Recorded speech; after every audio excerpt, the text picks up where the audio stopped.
Sie haben vorhin gesagt,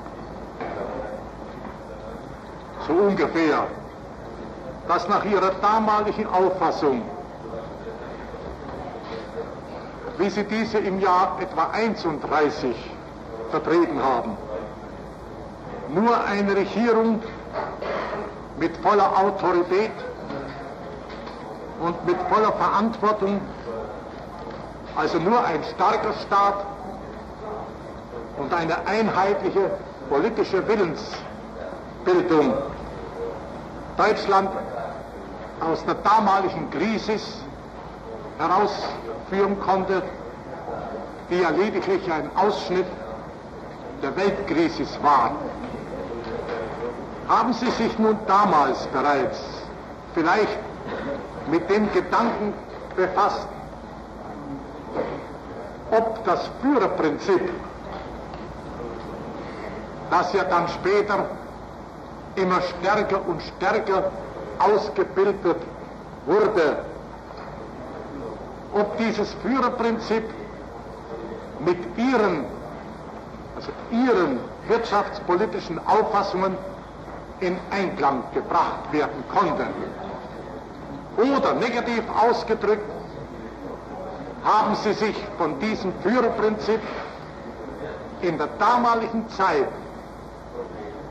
schwere Schädigungen versprochen? Was können Sie zu dem Punkt sagen?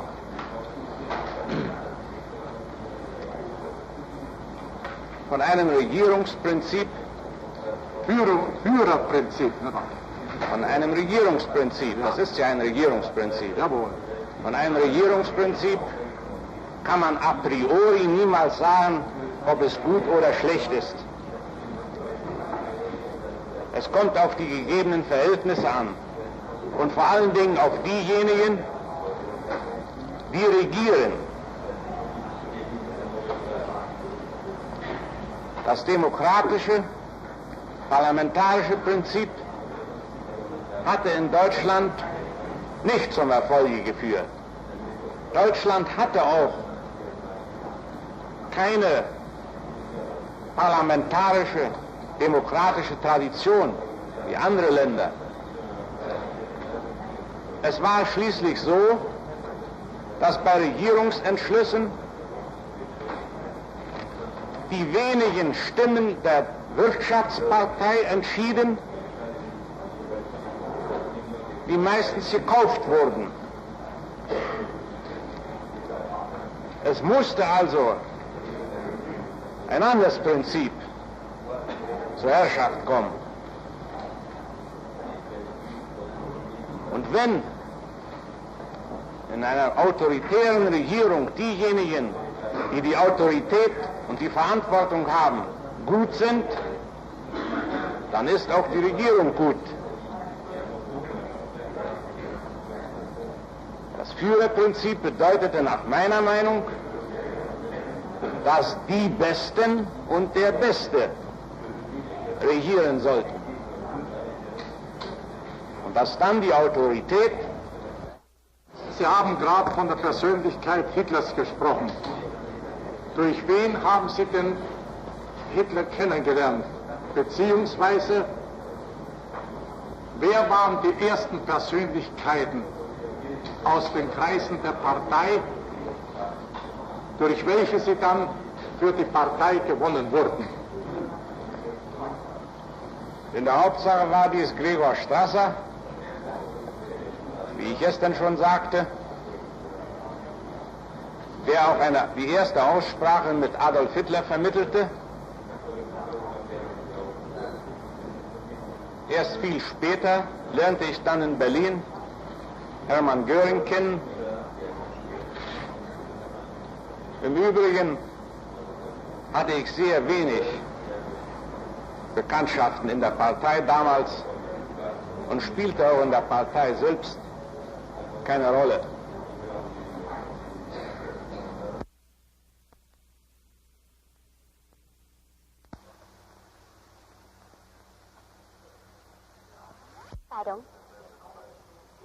And in conclusion, you told us yesterday what your convictions were regarding the development of Germany for the future. Perhaps you can reiterate on some of these points where you were interrupted through the recess yesterday.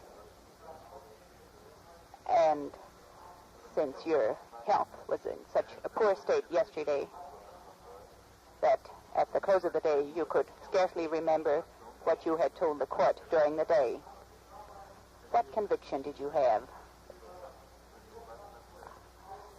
about the economic and political prospects for Germany in the future at the time when you entered the party? Perhaps you can just briefly sketch what you said yesterday. Full authority and full responsibility. That is only a strong state and one with a unified political will could save Germany from the crisis which Germany was going through then, this crisis which was a result of the First World War. At that time, did you perhaps have the thought whether the leadership principle, the Führerprinzip,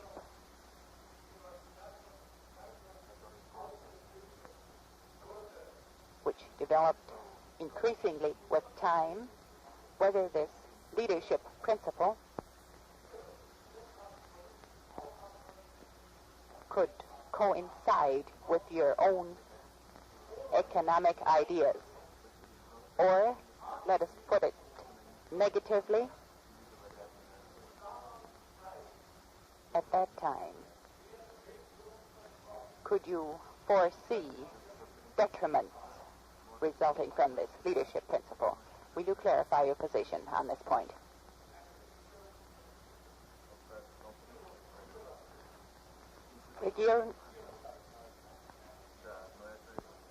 A government principle,